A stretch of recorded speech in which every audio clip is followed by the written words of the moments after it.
friends, and welcome to my channel. So today's topic is how to lose belly fat. This is something that I think I have been getting the most questions about Instagram, so I thought that this topic deserves its completely own video. So if you are ready, let's start. Have you been doing crunches like this for years in hopes of making those abs pop, but still nothing has happened? Well, no worries, I got you. In today's video, we will go through which factors determine how your midsection looks like, how to lose belly fat, and what you definitely should not be doing. So first, I want to talk about 3 different key factors that define how your core looks like. And the first one is genetics. And what I mean by genetics is that, let's say you go to a gym or, for example, Instagram, and you see a person with a core which you think is perfect. And you think to yourself, alright, that's my goal. That's exactly how I want my midsection to look like. Well, I have good and bad news for you. So if we start with the bad news is that your core will never look like the other person's core, and that's because you have different genetics. But the good news is that it doesn't mean that your core can look at least as amazing or even better than the other person. It's all up to how you eat and how you train. Also, another thing is that some people store genetically more fat on their midsection than other people. And that means that even if you have 2 people with the exactly same body fat percentage, the other one can look like they have more shredded abs than the other person. And that's all because of the body fat distribution. But girl, even if you would be storing more fat around your stomach area, please do not be discouraged because I got you. With my tips, you will get those abs popping and get that don't look around your midsection. I also wanted to share my progress with you. So even though I have been quite lean my whole life, I did have a period when I overdid my bulk, which resulted in gaining some excess fat on my belly area as well. I went from this to where I am today by implementing the tips I will go through next.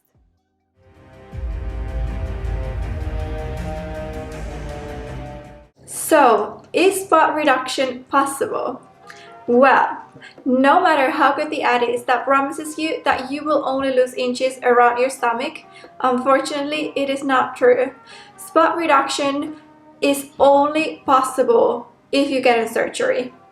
And that is because your genetics and somewhat hormones determine how much and at what ratio you will lose the fat.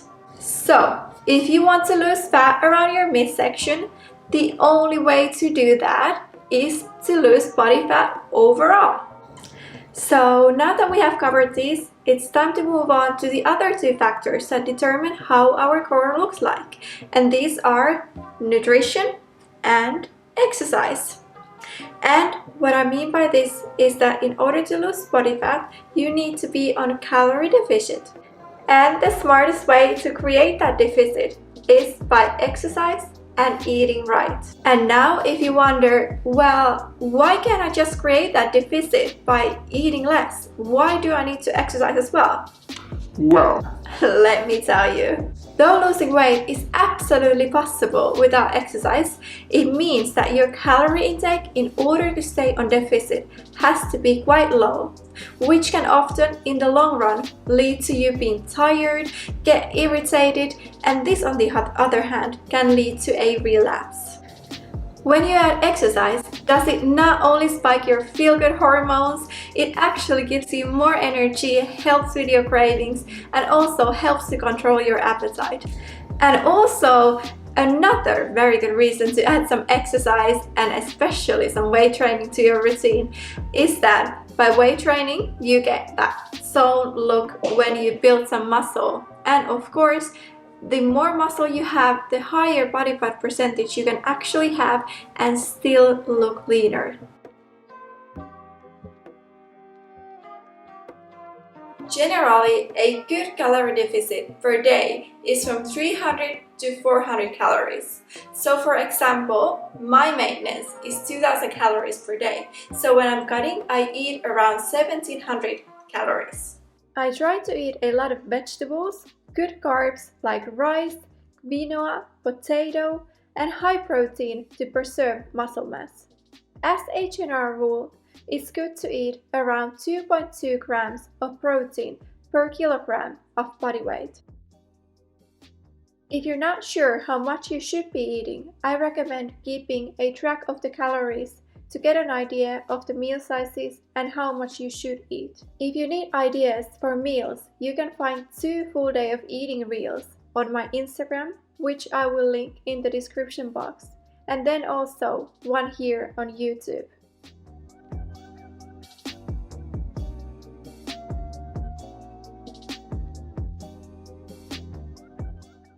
I also recommend prepping your meals beforehand, so you will always have a healthy meal available when you get hungry. I always say that the best exercises are the ones that you enjoy and can recover from. Even though weight training is absolutely amazing when looking for a toned look, people often think that it burns more calories than it actually does. So when losing fat is the goal, there are some things you might want to consider adding to your routine. For example, rope skipping, burpees, a salt bike, and sled workouts. All these exercises use big muscle groups and increase the heart rate, which leads to more burned calories.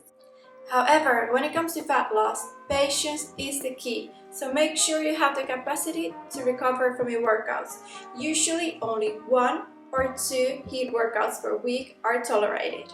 So for example, if you train for 4 times per week, you can add 1 HIIT workout to your weekly routine.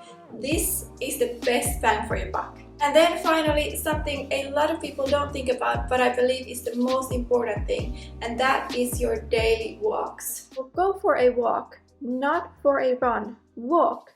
And why I say walk? It's because walking actually helps you to recover while burning calories at the same time. So here is an example of my weekly exercise schedule when I'm cutting. This includes 3 to 4 weight training sessions, 1 HIIT session, and daily walks.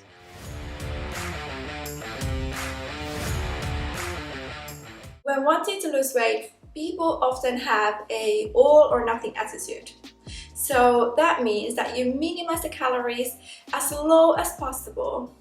But the problem here is that this can lead to you not getting enough nutrients, getting tired, getting irritated, even depressed, if and when the results are not as sudden as you wanted. So, how to avoid this mistake? Like mentioned previously, a good amount of calories to be on deficit per day is from 300 to 400 calories from your maintenance.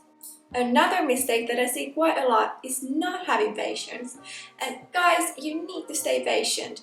Progress takes time, so stay consistent, keep working hard, and the results will come. And finally, something that I do see quite a lot as well, and that is only concentrating on losing weight and not building muscle. You can think about muscle building as investing your money.